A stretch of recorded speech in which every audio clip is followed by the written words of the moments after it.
दोस्तों, हमारे चैनल दर्पण ज्ञान सागर में आप सभी का स्वागत है। मित्रों, एक बार भगवान शिव माता पार्वती से कहते हैं, यदि किसी स्त्री को ये 5 संकेत मिलें तो समझ लो वो विधवा होने वाली है। फिर माता पार्वती कहती हैं, प्रभु ये तो बहुत ही ज्ञान की बात है, मुझे जल्दी से बताओ वो 5 संकेत कौन से हैं जिनके मिलने से एक स्त्री विधवा हो जाती है। फिर भगवान शिव कहते हैं, पार्वती मैं तुम्हें एक छोटी सी कहानी सुनाता हूँ, फिर तुम्हारी समझ में ठीक से आ जाएगा कि वो 5 संकेत कौन से हैं। यदि वो नज़र आएँ तो समझ लो स्त्री का विधवा होना निश्चित है। तो मित्रों, कहानी शुरू करने से पहले मेरा आप सभी से अनुरोध है कि आप हमारी कहानी में खो जाएं। उससे पहले हमारे चैनल को सब्सक्राइब करके बेल आइकन अवश्य दबा लें, जिससे हमारी हर वीडियो का नोटिफिकेशन सबसे पहले आप तक पहुंच सके और आप हमारी हर वीडियो से प्राप्त ज्ञान का अपने जीवन में लाभ उठा सकें। तो आइए कहानी शुरू करते हैं। भगवान शिव कहते हैं, पार्वती प्राचीन समय की बात है, एक राज्य में एक बड़ा नेक और ईमानदार राजा राज्य करता था। राजा का परिवार बहुत छोटा था। एक रानी और एक राजकुमारी थी। राजा के कोई बेटा नहीं था, अतः रानी और राज्य के महामंत्री, सेनापति, राजगुरु आदि सभी ने राजा को सुझाव दिया कि वो दूसरा विवाह कर ले, किंतु राजा ने उनकी बात नहीं मानी, क्योंकि राजा रानी को बहुत प्यार करता था और किसी भी कीमत पर दूसरा विवाह करना नहीं चाहता था। इस प्रकार धीरे धीरे कई वर्ष बीत गए। राजा का जीवन बहुत सुखी था। उसकी बेटी अब बड़ी हो गई थी। राजकुमारी भी अपनी माँ के समान सहृदय, कोमल और अति सुंदरी थी। उसके रूप और सौंदर्य की चर्चा आसपास के राज्यों में होने लगी थी। राजा के पास में आसपास के राजाओं ने अपने राजकुमारों के विवाह के प्रस्ताव उस राजकुमारी के लिए भेजने आरंभ कर दिए थे, लेकिन राजकुमारी जो थी अभी भी विवाह की इच्छुक नहीं थी। अतः राजा ने किसी भी विवाह के प्रस्ताव को स्वीकार नहीं किया।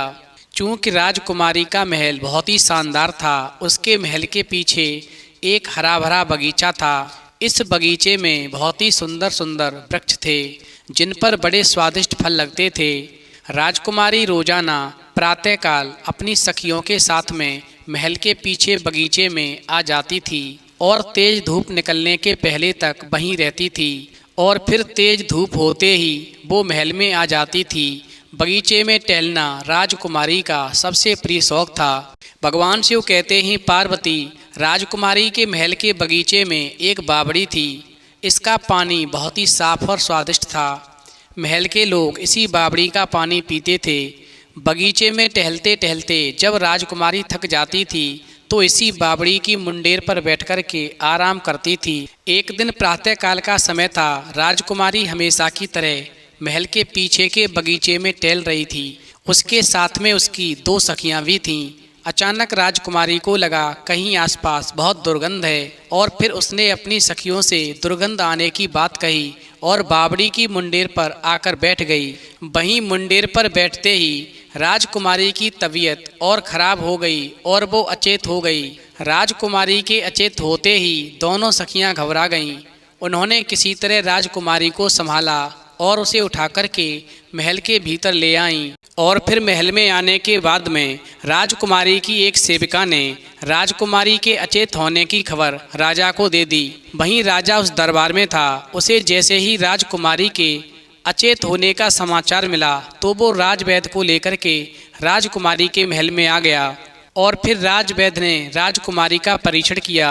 वहीं उसकी समझ में बस इतना आया कि राजकुमारी की बेहोशी का कारण कोई दुर्गंध है। इस प्रकार राजकुमारी की सखियों ने भी राजा के सामने राजवैद्य को बताया कि राजकुमारी ने अचेत होने से पहले दुर्गंध की शिकायत की थी। इस प्रकार राजकुमारी की सखियों की बात को सुनकर के राजा को जब ये बात मालूम पड़ गई तो उन्होंने सैनिकों को बुलाया और उन्हें दुर्गंध का कारण मालूम करने के लिए राजकुमारी के बगीचे में भेज दिया। इस प्रकार सैनिकों ने बगीचे का चप्पा चप्पा छान मारा, लेकिन उन्हें कुछ भी नहीं मिला। फिर अचानक एक सैनिक की दृष्टि एक मरे हुए चूहे पर पड़ी, जो अध खाया हुआ पड़ा हुआ था, और उस चूहे में से हल्की हल्की दुर्गंध भी आ रही थी। वहीं चूहे वाली बात राजा को मालूम पड़ी तो राजा मन में सोचने लगा कि इस चूहे को रात में या तो कोई बिल्ली लेकर आ गई या कोई पक्षी लेकर के यहाँ पर आया होगा और इस चूहे को आधा खाकर के राजकुमारी के बगीचे में छोड़कर चला गया होगा। वहीं राजा ने शहर के बाहर चूहे को जलाकर जमीन में गाड़ने का आदेश दे दिया और राजकुमारी के सिर पर स्नेह से हाथ फेरने लगे। वहीं दोपहर हो चुकी थी और राजकुमारी अभी तक अचेत थी। वो पूरी तरह से बेहोशी की हालत में थी, उसे होश नहीं आ रहा था। इस प्रकार धीरे धीरे एक सप्ताह हो गया। वहीं राजकुमारी को अभी तक होश नहीं आया था। राजवैद्य उसे तरह तरह की औषधियाँ दे रहे थे, लेकिन उस पर किसी भी औषधि का कोई प्रभाव नहीं पड़ा था। राजा, रानी और राज्य के सभी लोग ऐसा देखकर के बहुत दुखी हो रहे थे। वहीं राजकुमारी के शीघ्र होश में आने के लिए ईश्वर से प्रार्थना भी कर रहे थे।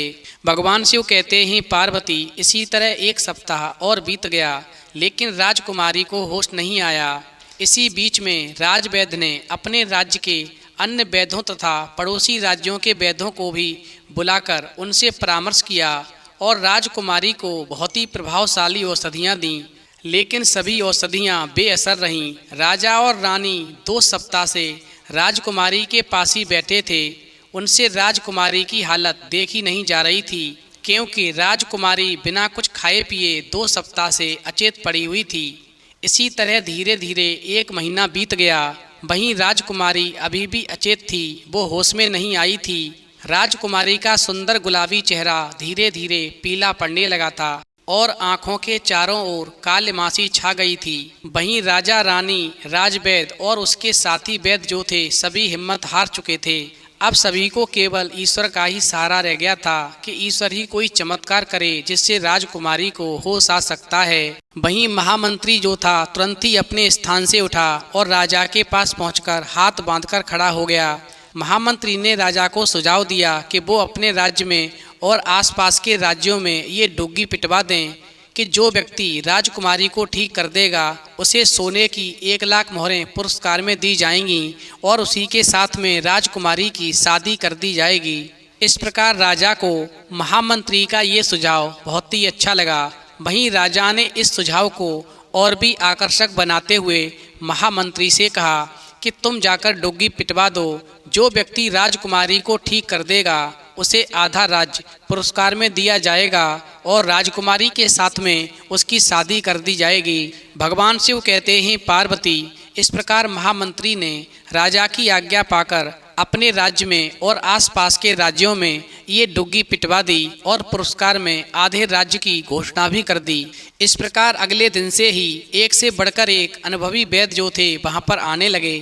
उन सभी वैद्यों ने आधे राज्य के लालच में और राजकुमारी से शादी के लालच में अच्छी से अच्छी औषधि राजकुमारी को दी, किंतु राजकुमारी को कोई लाभ नहीं हुआ। अंत में वो सारे वैद्य जो थे वापस लौट गए।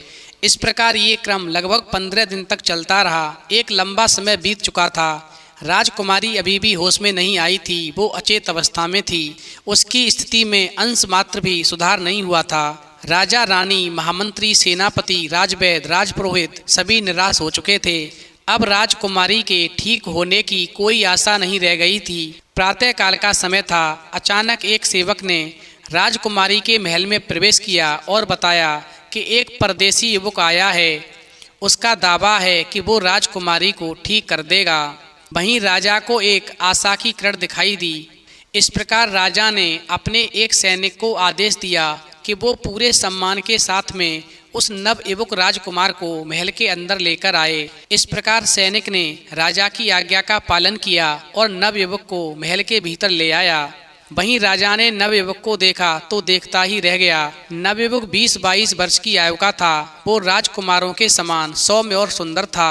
वहीं नवयुवक के चेहरे पर अजीब सा आकर्षण और आत्मविश्वास था। वहीं राजा के साथ ही राजा के आसपास के लोग भी उस नवयुवक राजकुमार को बड़े ही ध्यान से देख रहे थे। भगवान शिव कहते हैं, पार्वती, उस नवयुवक राजकुमार ने सबसे पहले राजा और रानी का अभिवादन किया और उसके बाद में उनसे पूरी बात बताने को कहा। वहीं राजा के स्थान पर राजकुमारी की सहेली ने उस नवयुवक राजकुमार को राजकुमारी के महल के बगीचे में घूमने और दुर्गंध आने से लेकर के उसके बेहोश होने तक की सारी कहानी सुना दी। इस प्रकार नवयुवक राजकुमार जो था पूरी बात को ध्यान से सुनता रहा उसके बाद उसने राजकुमारी के बगीचे में अपने आप को ले चलने के लिए कहा। इस प्रकार राजा ने नवयुवक राजकुमार से कुछ नहीं कहा। उसने राजकुमारी की सेविकाओं को आदेश दिया कि बगीचे में राजकुमारी के लिए आरामदायक बिस्तर लगाया जाए और फिर राजकुमारी को बगीचे में पहुंचाया जाए। वहीं राजा की आज्ञा का तुरंत पालन हुआ और बगीचे में शानदार बिस्तर लगा दिया गया। इसके बाद 4 सेविकाओं ने राजकुमारी को उठाकर बगीचे में पहुंचा दिया। उधर उस नवयुवक राजकुमार ने राजकुमारी का बिस्तर एक वृक्ष के नीचे लगवाया था। चूंकि बसंत के दिन थे, प्रातःकाल की हल्की हल्की धूप बहुत ही अच्छी लग रही थी। राजकुमारी एक वृक्ष के नीचे लगे बिस्तर पर अचेत पड़ी थी। उसके चारों ओर राजा रानी और राज्य के अन्य लोग खड़े थे। सभी की दृष्टि उस नवयुवक राजकुमार पर थी। तभी अचानक नवयुवक राजकुमार ने दोनों आंखें बंद करके अपने हाथ आसमान की ओर उठाए और कुछ बुदबुदाने लगा। इसके बाद उसने अपने कपड़ों के भीतर से एक बांसुरी निकाली और बजाने लगा। वहीं बांसुरी की आवाज़ में दैवी आनंद था। उसकी आवाज़ में ऐसा जादू था कि सभी खो गए। फिर अचानक एक चमत्कार हुआ। राजकुमारी जिस वृक्ष के नीचे लेटी थी वो सुगंधित फूलों से भर उठा और उसके फूल राजकुमारी पर गिरने लगे। इस प्रकार जो नवयुवक राजकुमार था बगीचे में घूम घूम कर बांसुरी बजाने लगा और वो बांसुरी बजाते हुए जिस वृक्ष के नीचे से गुजरता वो वृक्ष फूलों से लद जाता और फिर इस प्रकार उस बाग में चारों ओर से फूलों की खुशबू आने लगी। सारी दुर्गंध दूर हो गई और उसी समय राजकुमारी को होश आ गया और फिर राजकुमारी जो थी उठकर बैठ गई। वहीं बगीचे में चारों ओर फैले हुए फूलों को आश्चर्य से देखने लगी, क्योंकि इससे पहले राजकुमारी ने या राजमहल के किसी भी सदस्य ने ऐसे फूल नहीं देखे थे जिनसे इतनी अच्छी खुशबू आ सकती थी। वहीं राजा रानी और राज्य के सभी लोग ऐसा नज़ारा देख करके खुश हो गए और राजकुमारी की शादी राजकुमार के साथ में कर दी गई। वहीं शादी होने के 6 महीने के बाद ही एक दिन राजकुमार जो था बाग में टहल रहा था और उधर राजकुमारी जो थी गहरी नींद में सो रही थी। उसे नींद में कुछ सपने आ रहे थे और सपनों में राजकुमारी रोने की आवाज़ें, शमशान घाट, सफ़ेद वस्त्र, सूखा पेड़, टूटे बर्तन और अकस्मात दुर्घटना का होना उसे आदि सब दिखाई दे रहा था। इस प्रकार राजकुमारी जो थी एकदम से भड़बड़ाकर उठी और जैसे ही उसकी नींद टूटी तो उसके गले से मंगलसूत्र टूट करके जमीन पर गिर पड़ा। भगवान शिव कहते हैं, पार्वती इधर तो राजकुमारी के गले से मंगलसूत्र टूटकर जमीन पर गिरा, उधर राजकुमार को एक जहरीले सर्प ने डस लिया और उसके मुंह से फंसूकर निकलने लगा। इस प्रकार राजकुमार की मृत्यु हो गई।